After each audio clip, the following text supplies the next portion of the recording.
When I was younger, I made a promise I didn't really mean to keep. And that one little promise ended up changing my whole life. I was just bored.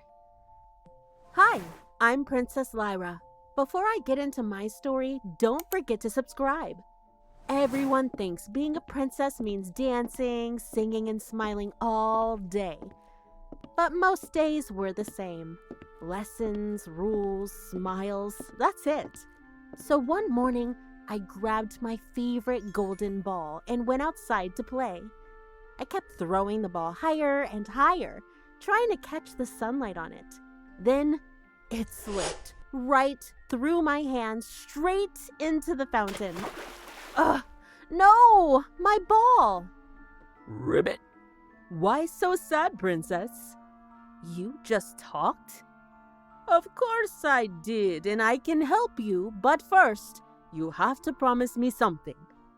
Promise you what? If I get your ball back, you have to be my friend. You let me eat with you, play with you, maybe even visit your castle. You, a frog, my friend? No promise, no ball. Fine, I promise. He dove under the water and came back up with my golden ball, and I just grabbed it and ran off. Wait! You promised! But I didn't stop. I didn't even look back. I figured I'd never see him again.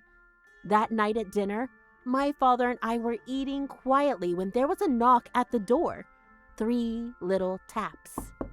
Lyra, who could that be?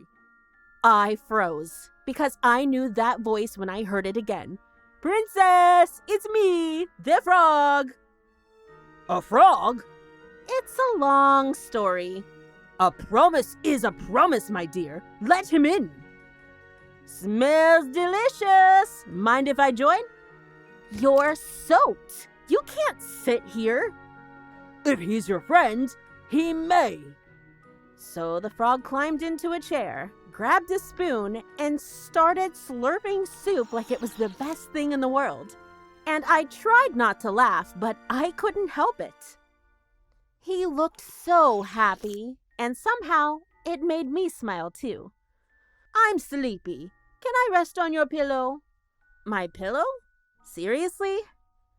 A promise is a promise.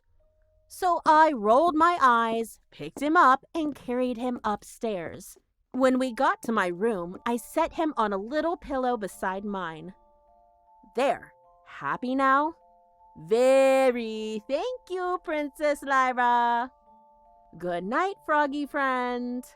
Then something strange happened. The room got warm, like a light was filling it. I turned and saw him glowing. Frog? The glow got brighter and brighter until I had to cover my eyes. And when I looked again, he wasn't a frog anymore. He was a boy, a prince. You're not a frog.